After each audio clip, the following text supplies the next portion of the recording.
Yes, sir. Just for some questions. Mr. Garcia, is it not true that when President Trump was elected in 2016, the then president of the Philippines, President Duterte, actually named a business partner of President Trump to be a special envoy to the United States?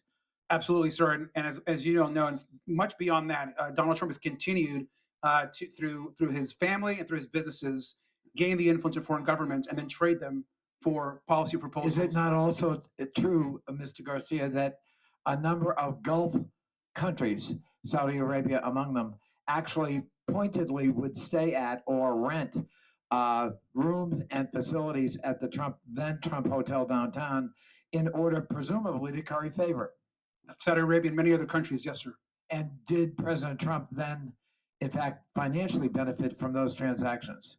Directly against the Constitution, absolutely, sir. And is there a policy at GSA, the Government Service Administration, that actually would prohibit an elected official from benefiting from a lease owned by or provided by GSA? That is correct. And was that honored in the first Trump administration? Absolutely not, which is why this amendment is needed. I thank my friend. Thank you. And him being the envoy to the Middle East while he was in the White House is absolutely corrupt. And the president's salary is nothing compared to what he and his family have received in the billions of dollars through their fortune peddling and corruption in the White House. I'll yield back. The clerk will designate the amendment. An amendment to the rules of the Committee on Oversight and Government Reform for the 119th Congress is offered by Mr. Garcia of California. Thank you. Thank you, Mr. Chairman. I think we are obviously all aware as a committee that the President of the United States should serve the American people, never their own financial interests. Yet we're facing some of the most serious conflicts of interest going into this administration in the history of our country. Now, Donald Trump and Elon Musk, who are at least appearing to essentially be co-presidents in this next few years, are plotting to remake our government and our very social safety net. And they could get, of course, we know, richer in the process. Now, this amendment will make sure that we don't advance any legislation from this committee that enriches Donald Trump or his businesses.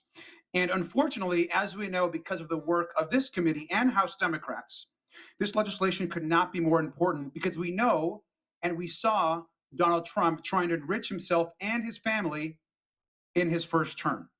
Now, we know that committee Democrats showed that Donald Trump received payments from over 20 countries during his first term. 20 countries. Donald Trump's network of businesses made it possible for anyone in the world to funnel money to him through his businesses. Now, these countries, of course, included China, Saudi Arabia, and many others. Now, we actually have, because of this committee, receipts and documents that prove that he received at least $7.8 million directly from foreign governments. And by the way, that number is much larger, but of course we don't have all the documents and receipts because this committee's majority blocked us from getting all of them. We also know that 8 ambassadors stayed at President Trump's DC hotel at the time while serving in the office of the Trump administration in clear violation of the Constitution. The committee also found that Elliot Brody, a Republican fundraiser and lobbyist, spent $15,000 at Trump's DC hotel while actually lobbying the Trump administration.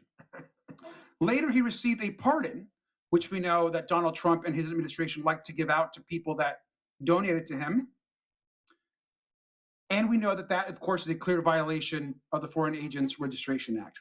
Now, we should all be concerned that this lobbying effort signifies a pay-to-pay scheme that capitalizes on President Trump's influence. And these conflicts of interest are a direct threat and a national security threat. Of course, this is on top of the fact this committee continues to refuses to investigate Jared Kushner, who received $2 billion with a B directly from Saudi Arabia just months after leaving the White House, and has used that power to facilitate record arms deals and other pro-Saudi policies. As he enters his second term, this amendment is incredibly important so that we can ensure that Donald Trump isn't directly benefiting through his businesses by foreign governments and other people that are interested. Once again, this amendment would ensure that we work through this committee to ensure the president does not directly benefit. I urge all of my colleagues to support this common sense amendment. And I yield back. Would my friend Chairman, well, notwithstanding these beautiful love letters and campaign ads to Donald Trump, this committee has examined a multitude of thousands of pages of evidence and receipts that show that Donald Trump did actually take foreign money through and launder through his hotels and properties. And I know we got some new members on the committee, but we're happy to provide that documentation to you as well. But with that, I'd like to yield the remainder of my time to Mr. Garcia. Thank you. I think it's comical to say that Donald Trump didn't take a salary when he and his family benefited in the billions of dollars from peddling influence to foreign governments. This has actually been documented.